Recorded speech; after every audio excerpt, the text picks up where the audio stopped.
Fala galera, beleza? Meu nome é Fábio, professor de literatura aqui do H Plus de Belo Horizonte, e hoje a gente vai ter um momento para a gente tratar da literatura no Enem, né? Vou dar algumas dicas, dar um direcionamento para vocês sobre como abordar essa matéria tão importante ali para a prova de linguagens, né? Um dia tão apreensivo também do dia da prova do Enem, né? Já que a gente tem a linguagens, a gente tem a humanas e a tão importante redação.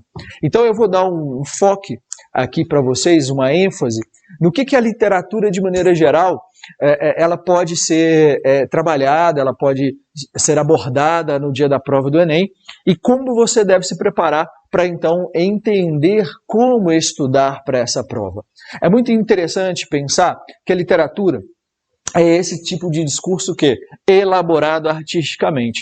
A literatura tem uma linguagem diferenciada. Tanto que quando você vai fazer a prova do Enem, e você está na parte de linguagens, você percebe a maneira como os textos literários, eles exigem de você uma maior interpretação, uma maior concentração, um olhar, né, mais diferenciado, porque ela vai exigir do candidato, ela vai exigir do aluno, que o aluno perceba, por meio dessa linguagem diferenciada, essa ressignificação que a literatura é capaz de proporcionar do mundo. Então essa linguagem que vai abordar não os temas comuns, não o senso comum vai ser totalmente o quê? Rompido, vai ser reelaborado, reconduzido por meio desse elemento artístico que é o uso da palavra. A palavra todos nós o quê? Todos nós usamos, né, diariamente aí a linguagem, só que nem todos nós somos poetas, nem todos nós somos narradores das grandes obras clássicas, Machado, Guimarães Rosa, Clarice Lispector, né? A ideia é qual? A ideia é de que esses autores, eles são capazes de reconstruir uma visão crítica sobre o homem e a história, de maneira a, por meio da palavra artística, alcançar certos valores, certos elementos. E a prova quer que você identifique isso. A prova deseja que você perceba como essa linguagem ela acaba retraduzindo. Importante isso. A literatura não é uma reprodução da realidade. A literatura é uma representação do real. A literatura é ficcional. Ela não tem compromisso com a veracidade, ela tem compromisso com uma verossimilhança da realidade. E quando ela faz uma representação da realidade, como ela é um objeto artístico, como a pintura, como a escultura, como a música, ela representa não a realidade tal como ela é. O Fernando Pessoa, ele fala que a arte existe porque a realidade não nos basta, né? A realidade é chata, a realidade é subalterna, ela é exatamente repetitiva aparentemente, cotidiana aparentemente. Por que aparentemente, professor?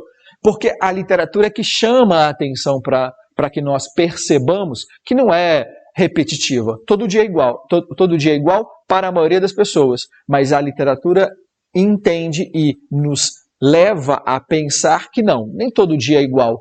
E então entender esses mecanismos de como o belo, que é a estética, que é a construção da realidade, de como o trágico aqui no sentido daquilo que é de mais relevante, de mais essencial, de mais reflexivo, de mais filosófico. O trágico aqui não é necessariamente algo terrível. O trágico aqui tem a ver, muitas das vezes, a maneira como nós tratamos um assunto que às vezes é delicado, né? E aí a gente eu vou dar aqui alguns exemplos de como isso já foi cobrado na prova do Enem.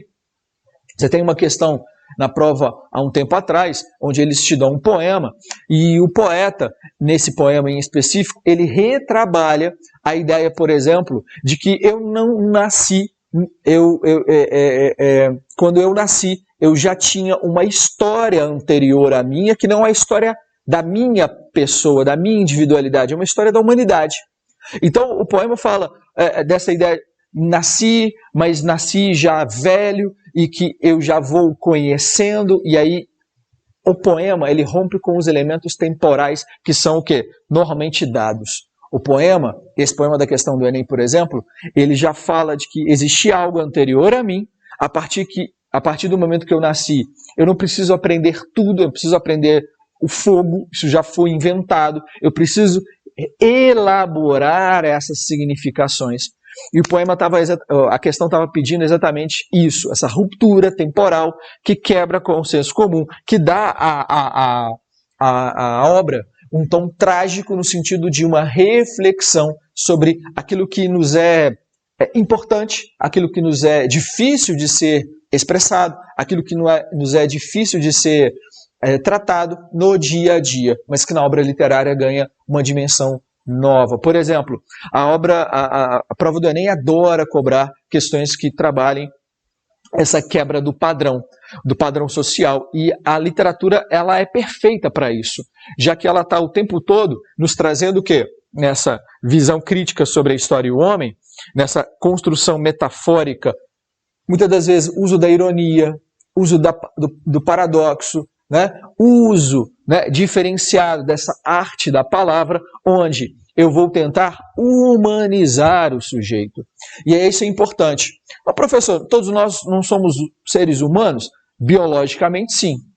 Artisticamente, socialmente, precisamos estar sempre nos lembrando disso. E como que a gente lembra disso?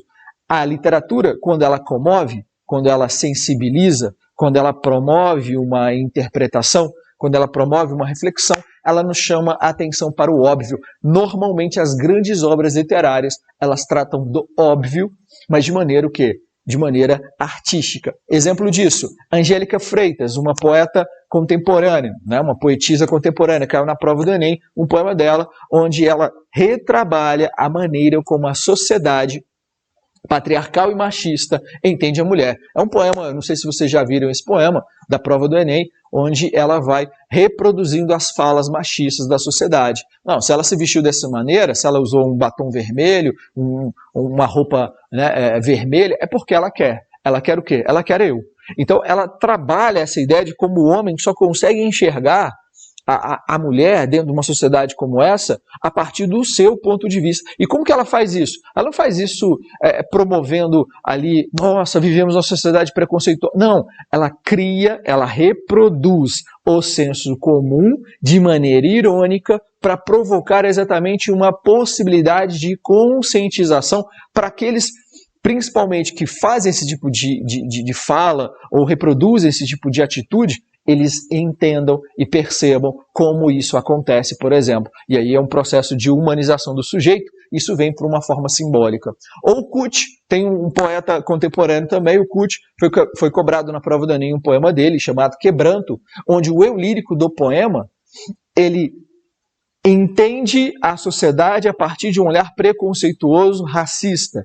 E o eu lírico, ele é negro e que reproduz as cenas de preconceito racial, e aí ele mantém essa estrutura funcionando. Claro, o poeta não está querendo confirmar o racismo, ele está, na verdade, alertando o racismo. Para aqueles que não sofrem do racismo, não percebem como certas falas, certas expressões, elas funcionam, por exemplo. Ou há também o quê? Machado de Assis é um dos principais autores da literatura brasileira. Ele é muito cobrado na prova do Enem, e aí ter acesso às suas obras passa por uma ideia de, primeiro, de uma visão mais tradicional.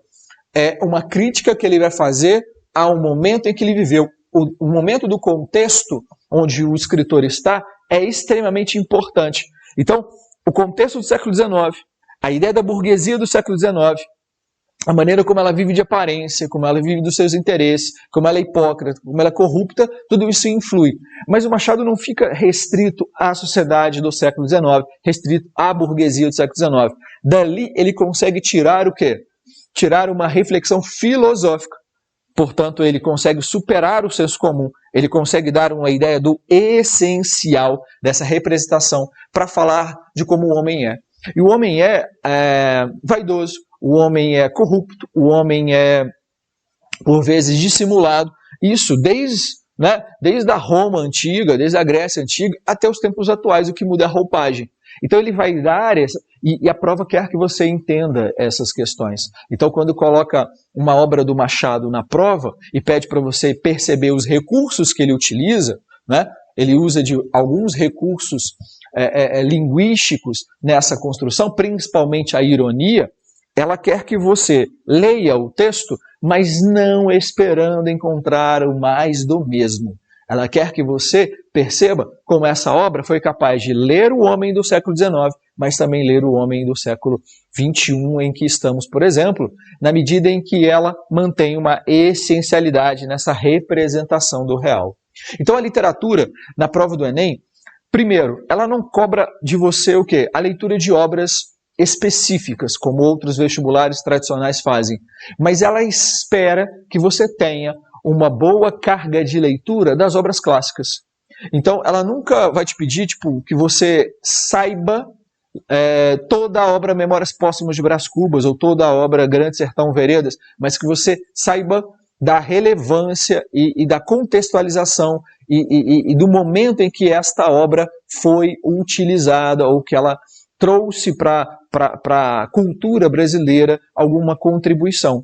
Então, quando você está num curso como esse, aqui no H+, né, principalmente nesta unidade na qual estou, nós trabalhamos a literatura, essa literatura ela é vista de maneira a que você tenha um acesso à representatividade destas obras clássicas, sempre passando pelo caráter o quê? Pelo caráter linguístico, porque a materialidade da palavra é importantíssima. E aí me leva a um outro ponto também. Saber as obras, importantíssimo. Então, primeira coisa, ter um panorama das grandes obras, dos grandes autores, e percebendo que ele tem um olhar diferenciado sobre o mundo, isso é um elemento fundamental. Saber que ele questiona o senso comum, um outro elemento fundamental. Saber que a linguagem que vai ser utilizada é uma linguagem diferenciada exatamente para ocasionar essa conscientização, importante. E também identificar as estratégias estéticas que esse autor utiliza. A prova do Enem adora e ela quer saber se você entende que o poeta se utiliza, o autor se utiliza de vários recursos. Por exemplo, são 3 gêneros literários básicos. O gênero lírico, que é a poesia, o gênero narrativo, que são as histórias narradas ali, tanto em verso como em prosa, e o gênero dramático, que é o teatro. Então ela quer que você perceba quando o autor ele utiliza de uma peça teatral, quando ele utiliza de um poema, quais são as características específicas desse momento, quais são as características próprias desse tipo de recurso. Exemplo, caiu na prova do Enem uma questão de um poema do Saramago, onde nesse poema do Saramago era uma receita, chamava Receita o poema, e aí ele faz o texto, é um poema, tem métrica, tem rima, tem metáfora, só que ele compõe o poema parecendo como se fosse uma receita médica. Tome de 2 em 2 horas, e aí ele brinca um pouco com essa ideia da vida cotidiana, da receita médica, que te é impositivo e prescritivo, mas ao mesmo tempo de maneira metafórica. Então você quer fazer um poema? Pegue um poeta não cansado, né? Uma nuvem, uma beleza de mulher. Então você vê que ele vai retrabalhando a linguagem, ele vai recondicionando a linguagem. E tudo isso a partir do quê? A prova do Enem que é uma coisa bem específica, bem objetiva, bem direta, que é qual? Perceber que o nosso candidato, o nosso aluno, seja capaz de fazer essa conexão entre ele utilizar da linguagem aparentemente o quê? Do cotidiano para promover uma nova percepção, né? Seja sobre a sociedade, seja sobre o próprio texto, né? A metalinguagem é uma temática também muito comum, muito utilizada na construção do texto literário e que a prova também quer que você entenda. O que seria a metalinguagem? Esta reflexão do texto sobre o texto. Então tem várias questões que cobram isso também, que é o quê? Essa materialização da palavra, essa materialização de você entender como o texto, muitas das vezes, o principal objetivo dele é pensar na própria produção literária. Isso é a metalinguagem, o texto falando de si mesmo, o texto, né, pensando sobre si mesmo. Então esse texto simbólico, que é o texto da literatura, ele vai ganhar o quê? Ele vai ganhar uma leitura que precisa ser diferenciada. Para você fazer uma leitura diferenciada de um bom texto, primeiro, ninguém vai para um texto desarmado, eu brinco sempre isso. O que é estar desarmado e indo para um texto? É você não se Não se munir, você não se preparar do contexto do autor, das características do autor, né? da linguagem do autor. Então, tudo isso é o que nós, ao longo da preparação, fazemos. Então, você não vai para um poema de João Cabral de Melo Neto, do tipo assim, vou ler o que esse cara tem para me dizer. Não. Você vai ler um João Cabral sabendo que ele é o quê? É um poeta extremamente racional, é um poeta que valoriza muito o quê? A estrutura do texto, sabendo que é um poeta que vai pegar o banal para fazer uma reflexão intelectualizada. Você não vai para um Guimarães Rosa sem saber que ele é um autor que vai trabalhar o sertão, o regional, o específico, mas de maneira o quê? De maneira universal, né? De como que ele traz para os seus personagens, ainda que vivam no interior de Minas, uma ideia filosófica sobre o destino, sobre o amor, sobre a vida, né? Da mesma maneira que você não vai analisar um texto do Vidas Secas, do Graciliano Ramos, sem saber que ele tem um viés político, ele tem um viés ideológico, ele tem uma percepção de denúncia social, né? Do Jorge Amado, de vai apresentar para nós a cultura baiana, principalmente, onde se passam a maioria das suas obras, e também brasileira, né? E aí vem uma parte, o quê? Da arte da palavra, né? Ele é capaz de o quê? De falar sobre o específico, ao mesmo tempo que ele fala do todo, por exemplo. Então a gente pode dizer que a obra do Jorge Amado tem uma característica de o quê? Específica, mas metonímica, a parte pelo todo. Então, são maneiras de se organizar para quando você se deparar com uma questão de literatura na prova, você ter ali argumentos, ter ali percepções, ter ali condições, uma base boa para quando você lê, você não ficar totalmente alheio, perdido, não sabendo exatamente, né, o que está sendo pedido. E normalmente o que a gente encontra nos enunciados de literatura da prova do Enem são direcionamentos para o que eles querem, né? Você está percebendo? A literatura ela tem uma gama enorme, uma variedade de interpretações. Só que o enunciado, ele te direciona para isso. Então, perceber a ironia não é tão simples num texto literário. Só que quando eles vão cobrar a ironia, eles vão dizer isso para você no enunciado.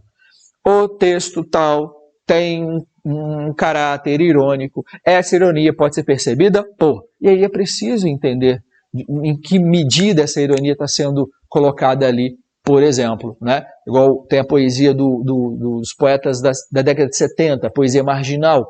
Tem um poeta lá chamado Chacal. O Chacal, ele fala, se o mundo não lhe parecer bacana aos seus olhos, coloque lentes, né? A ótica olho vivo agradece a preferência. Quer dizer, é irônico. Ele usa a ideia marqueteira, né, de que, tipo, eu estou dando uma solução para você, mas a solução não é simples assim. Se o mundo lhe parece ruim aos seus olhos, use lentes, né? A ótica olho vivo agradece a preferência, claramente ele usando a linguagem do senso comum, a linguagem mercadológica, para exatamente ironizar do tipo, não é simplesmente eu fechar os olhos ou usar lentes, né? Quem não tem colírio usa óculos escuros, né? Já dizia a canção do Raul Seixas. Então, a questão é a construção em que a literatura está o tempo todo dialogando com a realidade sem estar vinculada ou subordinada ou submissa à realidade, já que ela é uma representação desse real. E por que eu insisto nessa ideia da representação? Ela é ficção. Mas não é porque ela é ficção que ela é uma coisa totalmente o quê? Fora do que pode ser simbolicamente um caminho para nós entendermos as relações humanas. Né? Então, a prova ela está o tempo todo pedindo, né, exigindo de nós essa leitura de mundo. E a literatura é uma leitura de mundo mais aprofundada. Então, ler, fazer as questões, estar atento ao contexto, à estética, aos detalhes do texto, isso faz total diferença para que você perceba que a temática e a questão linguística são essenciais na construção de um texto. literário e de que isso é uma exigência da prova, né? A prova ainda exige que você perceba esteticamente como o texto literário ele é capaz de provocar o quê? Uma surpresa, provocar essa liberdade de interpretação e que a prova normalmente cobra de você também. Então, por exemplo, você tem questões desde ele querer que você perceba as contradições da sociedade. Tem uma questão de Monteiro Lobato, caiu um dos contos dele chamado Negrinha, onde o enunciado fala para a gente, há nesse trecho de Monteiro Lobato, autor do período pré-moderno, uma visão das contradições da sociedade que estão apoiadas no quê? Aí quando você vai ler o texto, ele apresenta a personagem Negrinha, depois ele apresenta a dona da fazenda, a dona Inácia, e aí há uma contradição, porque a dona Inácia não aceita uma sociedade onde já exista a abolição da escravatura, por exemplo. Tá? E aí não fica tão evidente como eu estou falando aqui. Você tem que ler o quê? Os detalhes do texto para perceber isso, por exemplo. Ou uma questão como o conflito de gerações. Tem um poema, caiu recentemente na prova do Enem, do poeta Vanderlei, onde chama Chopes Dourados, e aí toda uma construção, o eu lírico vai falando, olha, quando meu pai batia em mim, todo mundo achava correto, e agora que eu tenho meu filho, e eu vou bater no meu filho entende que isso é errado, e eu também entendo que isso é errado, então quando chegou a minha vez de bater, eu já não podia mais bater, e todos nós estávamos errados, meu pai estava errado de bater em mim, eu estou errado de bater no meu filho, e meu filho percebe isso. E aí é um conflito de gerações onde o eu lírico se lastima de como a gente acaba seguindo o quê? O senso comum, como a gente acaba seguindo o estereótipo, por exemplo. Ou o Lima Barreto, que é um autor que também, né, volta e meia acaba sendo cobrado na prova do Enem. Recentemente caiu uma questão do Lima Barreto também na prova, onde ele vai criticar a sociedade da sua época. Né? Olha aí, ó, a revisão crítica da história. A gente sabe, Lima Barreto fez O Triste Fim de Policarpo Quaresma, uma obra que trabalha sobre uma avaliação de como a sociedade republicana, como o governo republicano do Deodoro da Fonseca, Floriano Peixoto, era falso. E aí tinha uma questão para tratar disso, de como ele critica o início da República no Brasil. Então o contexto está aliado com o quê? Com a maneira expressiva com que o autor é capaz de se movimentar para expressar, para demonstrar, para revelar, para produzir uma reflexão. E isso tudo passa por estratégia. Hilda Hilst, uma poeta da década de 60, a poesia dela não é uma poesia fácil, e aí se quer o quê? De que maneira ela é capaz de reelaborar, reestruturar certas convenções sociais, por exemplo, a questão do feminino, a questão da solidão, a questão da memória, né? Cecília Meirelles, né? Que já caiu várias vezes na prova também, tem aquela questão muito importante dela, tu tens medo de acabar, não percebes que acabas todo dia, né? Que é um poema onde ela vai falar, pô, o que me leva a pensar sobre a vida? Me leva a pensar sobre a vida é a morte. A morte é que me revela a vida. Quando você vai ler o poema, tu tens medo de acabar, é um eufemismo para dizer, tu tens medo de morrer, por exemplo. Eufemismo, figura de linguagem, uma metáfora, é uma construção artística do texto. Tudo isso trazendo o quê? Trazendo como o texto acaba abordando a realidade. Essa humanização que o texto literário é capaz de provocar, ela está atrelada ao quê? A esses dois polos. O senso estereotipado, comum da sociedade, com seus modelos, com seus padrões, com as suas regras, e como a literatura vem para exatamente romper, quebrar, produzir uma nova percepção. E tudo isso com base em um recurso estilístico para tal, que você precisa, e a prova exige que você o quê? Entenda como isso funciona. O que a gente faz com as aulas de literatura? A gente tenta despertar isso em vocês, despertar esse novo olhar, despertar essa percepção dessas marcas textuais, para você então estar mais atento, sensível e principalmente com essa estratégia de leitura de um texto literário. É preciso ler o enunciado, é preciso saber o contexto, Você viu que em nenhum momento dos exemplos que eu te dei aqui, eu deixei de falar de contextos. A qual período pertence cada um dos autores, a cada momento, como ele foi utilizar para promover a sua crítica ou a sua reflexão sobre a sociedade. Beleza? Senhores, era isso que eu gostaria de tratar sobre literatura nesse primeiro momento, para que vocês tenham essa dimensão de que a leitura e a interpretação dos textos literários fazem toda a diferença na hora da sua melhor realização da prova. Ficar atento ao contexto, ficar atento aos recursos, ficar atento às estratégias para a construção desse tipo de texto é algo essencial para uma melhor maneira de elaborar as questões e também de realizá-las. Beleza? Espero ter ajudado e espero que vocês estejam aí com a gente para a gente dar mais dicas e produzir mais ali a sua percepção sobre os textos literários. Abraço.